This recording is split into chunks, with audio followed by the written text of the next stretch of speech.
छत्तीसगढ़ में JEE mains के लिए रायपुर, बिलासपुर और भिलाई में सेंटर बनाए गए हैं। छत्तीसगढ़ की अगर बात करें तो करीब 50,000 बच्चे परीक्षा में शामिल होंगे। प्रदेश की भूपेश सरकार ने कोविड संक्रमण को देखते हुए बच्चों को मुफ्त परिवहन सेवा देने का फैसला किया है। बता दें कि 2 शिफ्ट में जेईई मेंस का एग्जाम होगा। सुबह 9 बजे से 12 बजे तक और दोपहर 3 से शाम 6 बजे तक ये एग्जाम्स होंगे।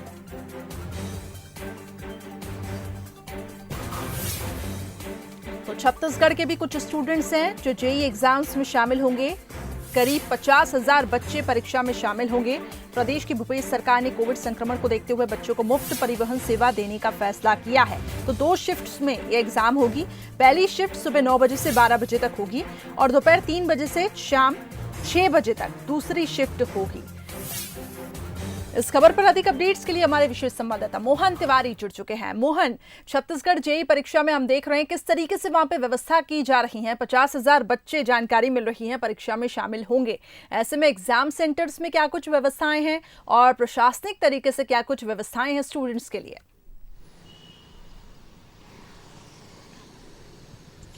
देखिए, अगर छत्तीसगढ़ की बात करें तो छत्तीसगढ़ के 3 जिलों में 5 सेंटर बनाए गए हैं जहां पर ये परीक्षाएं होनी है। और इन परीक्षाओं का जो नियम है 2 घंटे पहले पहुंचना है और इसलिए जो परीक्षा सेंटर है वो कल से तैयार कर लिए गए हैं। सरकार ने अपनी ओर से जो व्यवस्था की है उसके तहत ऐसे लोगों को संपर्क के लिए नंबर दिया गया है जो कि परीक्षार्थी हैं और उनके पालक के साथ उन्हें मुफ्त परिवहन के तहत सेंटर तक पहुँचाने की सरकार की तैयारी है। क्योंकि लॉकडाउन की वजह से कई चीज़ें, सुविधाएं जो है वो नहीं मिल पा रही थी। हालांकि छत्तीसगढ़ में अनलॉक की स्थिति है लेकिन उसके बावजूद परीक्षार्थियों को कोई परेशानी ना हो, इस बात को मद्देनज़र रखते हुए सरकार ने अपनी व्यवस्था की है। खास बात ये भी है कि कांग्रेस का जो स्टैंड है उसमें वो चाहती थी कि परीक्षाएं ना हों।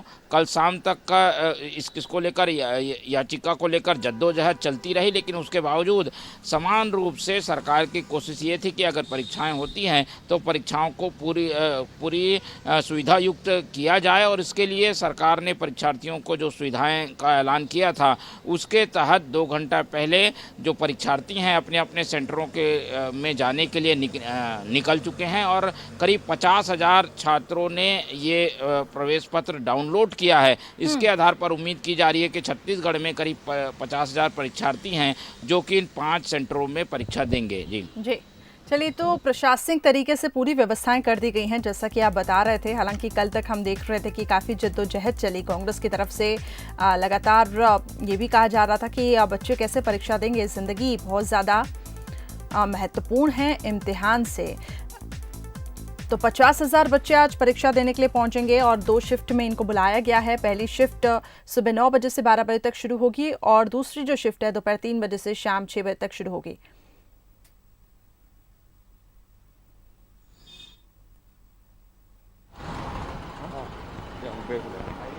என் பேர் தனலட்சுமி, நான் மணலிலிருந்து।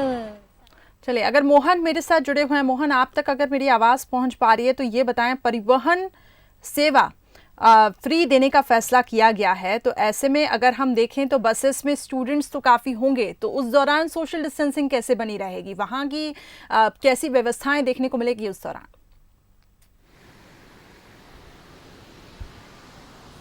देखिए, इस संबंध में राज्य सरकार ने अपनी ओर से दिशा निर्देश जारी किए हैं जिसमें संबंधित एक स्थान तय किया गया है जहां से ये बसें परीक्षा सेंटर के लिए रवाना होंगी। परीक्षार्थियों को उन सेंटर तक पहुंचना होगा और बस में जो नियत सीटें होती हैं उसमें सोशल डिस्टेंसिंग का पालन करते हुए 1 सीट के गैप में लोगों को, परीक्षार्थियों को, उनके पालकों को बैठने की व्यवस्था का ऐलान जो है वो राज्य सरकार ने किया है।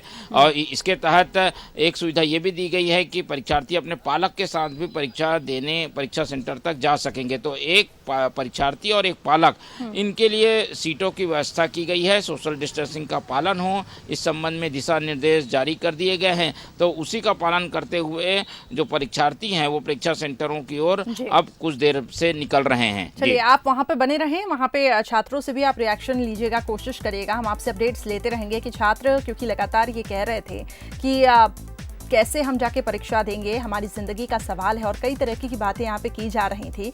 लेकिन केंद्र सरकार की तरफ से ये फैसला लिया गया कि ये छात्रों के भविष्य का सवाल है। ऐसे में परीक्षाएं हो रही हैं। छत्तीसगढ़ के करीब 50,000 बच्चे परीक्षा में शामिल होंगे। अब से कुछ ही देर में जो सुबह की शिफ्ट है जिसपे एग्जाम होंगे 9 बजे से यानी कि 12 बजे तक, तो परीक्षार्थी अपने केंद्र पहुंचेंगे। वहीं छत्तीसगढ़ के खाद्य मंत्री अमरजीत भगत ने जेईई और नीट के एग्जाम को स्थगित करने की मांग की है। अमरजीत भगत ने कहा कि लाखों छात्रों ने एग्जाम के लिए फॉर्म भरा है और इनमें से कई छात्र संक्रमित, अस्वस्थ और बाढ़ प्रभावित हैं। ऐसे में केंद्र सरकार राज्यों पर ये भार थोप रही है। साथ ही भगत ने सुप्रीम कोर्ट से भी अपील की है कि जनभावना का ख्याल रखते हुए फैसला लें।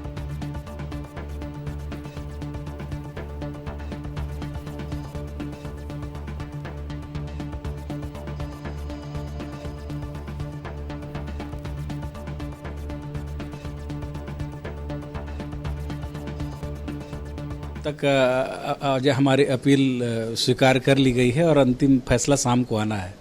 हम तो आशान्वित हैं कि हमारी बात सुनी जाएगी और जिन समस्याओं की ओर हम ध्यान आकर्षित कर रहे हैं वो बहुत गंभीर है और पूरे विश्व में, पूरे देश में जब संक्रमण फैला हुआ है उस समय इस प्रकार की जो व्यवस्था की जा रही है वो उचित नहीं है और इसमें निर्णय जो है हमारे पक्ष में आएगा।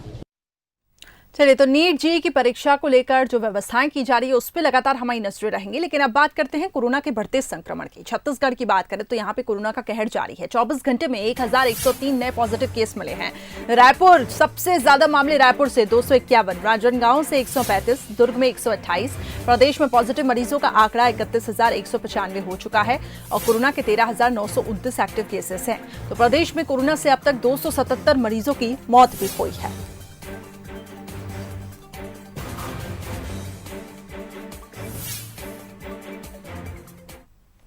खबर अब बिलासपुर से मिल रही है, जहां विधायक शैलेश पांडे कोरोना से संक्रमित हो गए हैं। विधानसभा सत्र में शामिल हुए थे, संपर्क में आए लोगों से जांच कराने की अपील की है। तो बिलासपुर से इस वक्त ये बड़ी खबर, विधायक शैलेश पांडे कोरोना पॉजिटिव पाए गए हैं। लेकिन विधानसभा सत्र में भी क्योंकि वो शामिल हुए हैं, ऐसे में कॉन्टैक्ट हिस्ट्री काफी लंबी होगी। जो लोग उनसे संपर्क में आए हैं उन्होंने अपील की है कि वो अपनी जांच करवा लें और क्वारंटाइन हो जाए।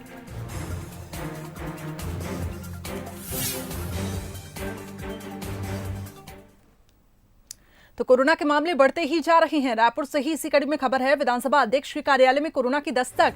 कार्यालय में पदस्थ कर्मचारी की रिपोर्ट अब पॉजिटिव आ गई है। सभी अधिकारी कर्मचारी होम क्वारंटाइन हो गए हैं। हड़कंप मच गया है। विधानसभा सचिवालय भी 3 दिन बंद रहेगा। तो सभी अधिकारी कर्मचारी होम क्वारंटाइन हुए हैं और आगे अगर जरूरत पड़ी तो सभी अपना टेस्ट भी करवाएंगे।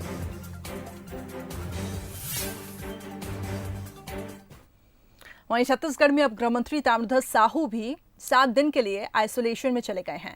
सुरक्षाकर्मी और ड्राइवर कोरोना पॉजिटिव आने के बाद उन्होंने ये फैसला लिया। एहतियातन अगले 7 दिन के लिए गृह मंत्री आइसोलेशन में रहेंगे। आपको बता दें कि रविवार को सीएम भूपेश बघेल भी खुद को आइसोलेशन में जाने की बात उन्होंने भी कही थी।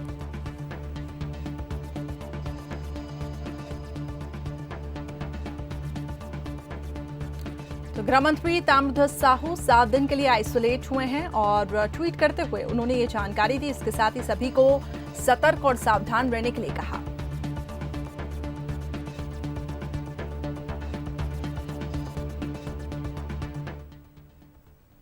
खबर अब रायपुर से, जहां नगर निगम के 9 कर्मचारी कोरोना से संक्रमित पाए गए हैं। नगर निगम के 84 लोगों की जांच हुई है। कई अधिकारी कर्मचारी पहले भी संक्रमित हो चुके हैं। 84 लोगों की जांच हुई है।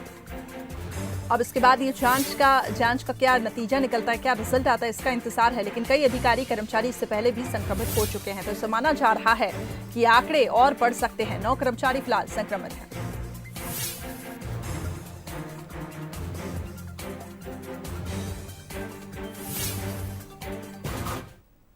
खबर अब रायपुर से, जहां रेणु पिल्लई होंगी अतिरिक्त मुख्य सचिव। स्वास्थ्य विभाग की अतिरिक्त मुख्य सचिव होंगी रेणु पिल्लई। निहारिका बारिक सिंह की जगह लेंगी। राज्य सरकार ने ये आदेश जारी किया है। तो निहारिका बारिक सिंह की जगह लेंगी रेणु पिल्लई, मुख्य सचिव के तौर पर स्वास्थ्य विभाग के अतिरिक्त मुख्य सचिव होंगी। राज्य सरकार ने यह आदेश जारी किया है।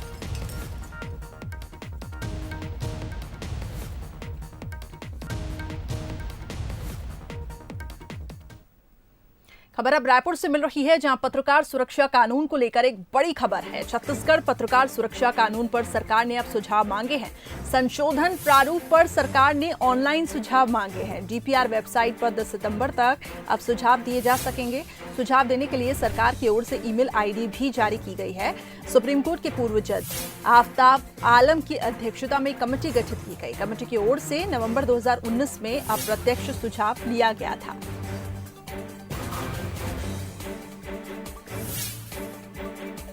तो संशोधित प्रारूप पर सरकार ने ऑनलाइन सुझाव मांगे हैं। एक ईमेल आईडी भी इस दौरान दी जाएगी। डीपीआर वेबसाइट पर 10 सितंबर तक सुझाव दिए जा सकेंगे।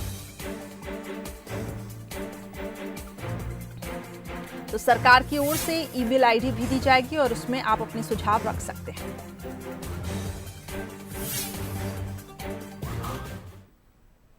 खबर अब रायपुर से मिल रही है, जहां सीएम भूपेश बघेल ने केंद्रीय वित्त मंत्री को पत्र लिखा है। जीएसटी क्षतिपूर्ति की राशि को लेकर निर्मला सीतारमण को पत्र लिखा है।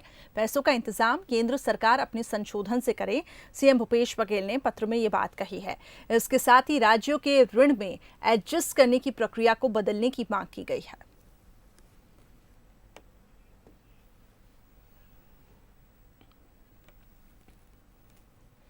वहीं खबर बालोद से, जहां 2 गांवों में डायरिया फैला है और करीब 50 लोग बीमार हो चुके हैं। इलाज जारी है। स्वास्थ्य विभाग ने गांव में शिविर भी इस दौरान लगाया। 26 अगस्त तक डायरिया गांव में 26 अगस्त से फैला हुआ है और चंदन बिरही और सांगली गांव में ये डायरिया का प्रकोप देखने को मिल रहा है। कलेक्टर ने इस दौरान गांव का निरीक्षण किया, जायजा लिया कि आखिर किस वजह से ये संक्रमण फैलता जा रहा है। करीब 50 लोग इसकी चपेट में आ चुके हैं। इलाज जारी है।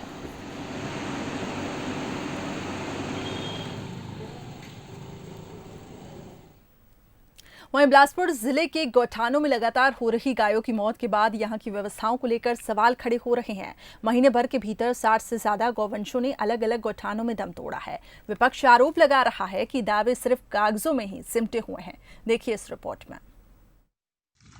बिलासपुर में एक के बाद एक गौठानों में गौवंशों की मौत के मामले सामने आ रहे हैं। पहले मेडपार, फिर मरई, मोपका और अब पचपेड़ी में गायों की मौत हो गई। महीने भर में ही 60 से अधिक गौवंशों ने दम तोड़ दिया। बताया जा रहा है जिन गौठानों में गायों की मौत हुई है वहां भारी अव्यवस्था का आलम है।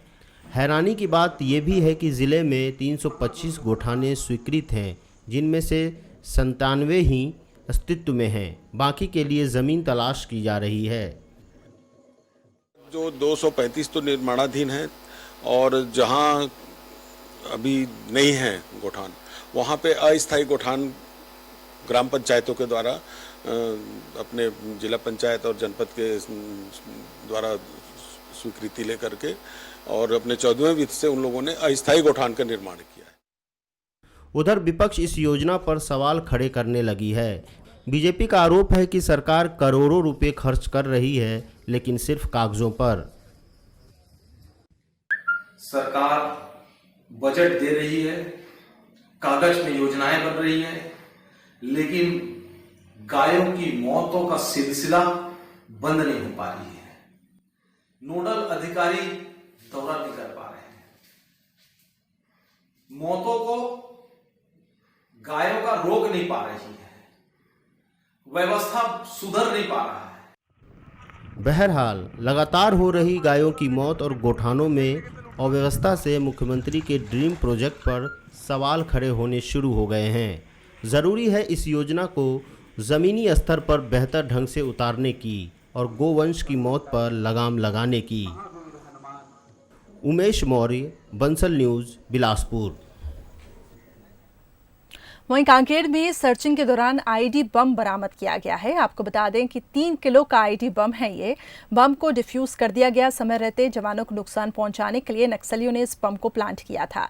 प्रतापपुर कटगांव सड़क किनारे इस बम को बरामद कर लिया गया है। पखांजुर के महिला गांव की ये घटना है।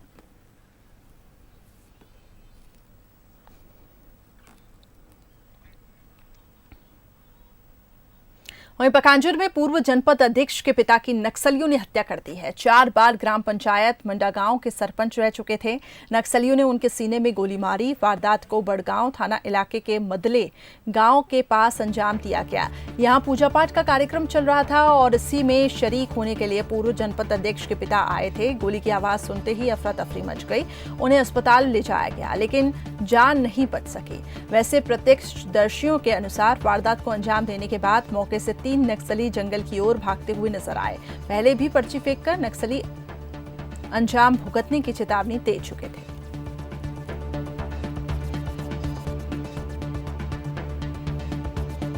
बड़गांव क्षेत्रांतर्गत ग्राम मदले, जहां पर कि दसूराम हुसैन जी जो कि पूर्व सरपंच मंडा गांव है, वो नवाखाई खाने गए हुए थे।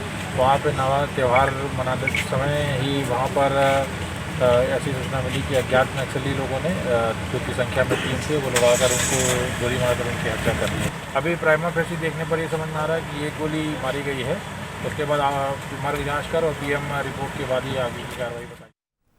वहीं जगदलपुर के सिरासार भवन में सोमवार को बस्तर दशहरा की दूसरी बड़ी रस्म डेरी गड़ही पूरी हो गई। परंपरा के अनुसार डेरी गड़ही के लिए बोरिंगपाल गांव से सरई पेड़ की टहनियां लाई जाती हैं और फिर इनकी पूजा की जाती है और इन टहनियों को गाड़ने के लिए बनाए गए गड्ढों में अंडा और जिंदा मछलियां डाली जाती हैं। उसके बाद मां दंतेश्वरी से विश्व प्रसिद्ध दशहरा रथ के निर्माण की प्रक्रिया को शुरू करने की इजाजत ली जाती है। हालांकि देश में फैली कोरोना महामारी की वजह से इस बार दशहरे पर्व के दौरान रथ परिक्रमा पर संशय बना हुआ है। विश्व प्रसिद्ध बस्तर दशहरा विश्व में एकमात्र ऐसा दशहरा है जो बस्तर में 75 दिनों के लिए मनाया जाता है, जो इस बार 105 दिनों के लिए मनाया जाएगा, जिसकी आज दूसरे रस्म की डेरी गड़ाई को आज पूजा अर्चना किया गया है। और अभी जो हमारे साथ दशहरा समिति के अध्यक्ष व बस्तर सांसद दीपक बैज मौजूद है, उनसे जानते हैं। दादा, आज दूसरे रस्म की पूजा अर्चना की गई है, किस तरीके से किया गया है और आगे कोरोना संकट काल है तो किस तरीके से तैयारी की जाएगी? निश्चित रूप से बस्तर वासियों को बहुत बहुत बधाई देता हूँ। बस्तर दशहरा के शुभारंभ का ये दूसरे रस्म आज कार्यक्रम संपन्न हुआ है, डेरी गड़ाई। आज इस रस्म के साथ हम लोग दशहरा का कार्यक्रम, पाठ जत्रा और ये डेरी गड़ाई, ये दूसरे रस्म के साथ हमारी दशहरा की कार्यक्रम मतलब एक शुरुआत हुई है। आने वाला समय में हम लोग के लिए भी चुनौती है कि इस कोरोना काल में हम दशहरा कैसे संपन्न करें, लेकिन जल्द ही हम लोग 4 तारीख को दशहरा कमेटी का बैठक रखा गया है, जिसमें प्रशासन के अधिकारियां, सभी मंत्री, जनप्रतिनिधि, सभी विधायक और समाज प्रमुख और मांझी, चालकी, मेम्बरिन, ये सभी दशहरा जो संचालन करते हैं समिति के प्रमुख, सभी लोगों के साथ हम चर्चा करेंगे कि आने वाला समय में, क्योंकि हजारों के भीड़ जो एकत्रित होते हैं, उन भीड़ को कैसे रोका जा सके और संक्रमण से कैसा बचा जा सके, इसके लिए 4 तारीख को बैठक होने के बाद बस्तर दशहरा संचालन के लिए हम ऐतिहासिक निर्णय लेंगे। आप देख सकते हैं मेरे पीछे ये डेरी गड़ाई की जो लकड़ी लगाई गई है और ये इस रूप का सांकेतिक रूप है कि पहले के दौरान यहाँ टेंट लगाया जाता था, एक मंडप तैयार किया जाता था, लेकिन सरकार ने इस जगह को सिरासार भवन के रूप में निर्मित किया है और इस सिरासार भवन के अंदर ही अब जो है इस तरीके का भवन बना दिया गया है, जहाँ पे ही डेरी गड़ाई का रस्म किया जाता है, ताकि किसी प्रकार से हर साल जो है उस तरीके का टेंट न लगाया जाए, क्योंकि बस्तर दशहरा हर साल मनाने वाला दशहरा है और यहाँ पर इस बस्तर दशहरे को देखने के लिए देश ही नहीं विदेश से लोग आते हैं। लेकिन फिलहाल कोरोना संकट काल है और एक चैलेंज बिल्कुल जिला प्रशासन और सरकार के पास बना रहेगा कि भीड़ भाड़ को किस तरीके से रोका जाए और कोरोना संक्रमण को इस दशहरे में फैलने से रोका जाए। कैमरा पर्सन महेंद्र के साथ प्रशांत गजबी, बंसल न्यूज़, सिरासार भवन। वैसे तो लौकी हमारे किचन की सब्जी से ज्यादा कुछ नहीं है, लेकिन इसी लौकी के बस्तर में कई रूप हैं। जब आप देखेंगे तो चौंक जाएंगे। हालांकि हमारा मकसद सिर्फ यही दिखाने का नहीं है, बल्कि इसके कारोबार से जुड़े लोगों की परेशानी से भी आपको रूबरू कराना है। इस रिपोर्ट में देखिए। लौकी तेरे कितने रूप, सिर्फ खाने में ही नहीं होता यूज। छत्तीसगढ़ में इसकी अलग पहचान, तुम्बा बनकर भी आता है काम। लेकिन कोरोना ने कर दिया इसे परेशान। बस्तर शिल्प की पहचान पूरी दुनिया में है। यहाँ की आदिवासी शिल्प कला आपको इन लौकियों में भी दिख जाएगी, जिसे सब्जी बनाने के रूप में इस्तेमाल किया जाता है। लेकिन यहाँ इन लौकियों से तुम्बा बनता है। ये एक तरह का बर्तन है जिसमें आदिवासी पेय पदार्थ रखते हैं। पिछले कुछ दिनों से ये कला लुप्त हो रही थी, लेकिन अब इसमें जान आ गई है। इसे नए रंग रूप में फिर से जीवित किया जा रहा है। इसे झूमर, लैंप, टॉप और आकर्षक कलाकृति के रूप में भी सामने लाया जा रहा है। बाउल, डिनर सेट, लैंप आदि सामान बनाते हैं, जिसको मैं यहाँ पर दूसरी बेड़ा में सिखा भी रहा हूँ 20 महिला हितग्राहियों को। और इससे पहले मैं नारायण पाल सेंटर में 20 हितग्राहियों को मैं तुम्मा शिल्प का प्रशिक्षण दिया। बढ़ती आधुनिकता से ही नहीं बल्कि अब कोरोना से भी ये शिल्प कला जंग लड़ रही है। इन कलाकृतियों को चित्रकूट जलप्रपात पर आने वाले सैलानी हाथों हाथ खरीदते थे, लेकिन कोरोना की इस पर नजर लग गई। हालांकि जंग जारी है। यही वजह है कि बस्तर में 20 महिलाओं को तुम्बा बनाने की ट्रेनिंग भी दी जा रही है ताकि कला जीवित रह सके। जैसे कि हमारे सर हमें सिखा रहे हैं, अभी उसको हम अच्छे से सीखना चाहते हैं, फिर हम ट्राइंग कर रहे हैं और भी अभी हम आगे बढ़ रहे हैं धीरे धीरे। तुम्बा कलाकारों को सरकार से भी अब उम्मीदें हैं ताकि इस कला को पहचान भी मिल सके और स्थानीय लोगों को रोजगार भी। अगर ये कला नए रंग रूप के साथ प्रचारित होगी तो इसके प्रोडक्ट्स की मांग भी बढ़ेगी। प्रशांत गजभिये, बंसल न्यूज़, जगदलपुर।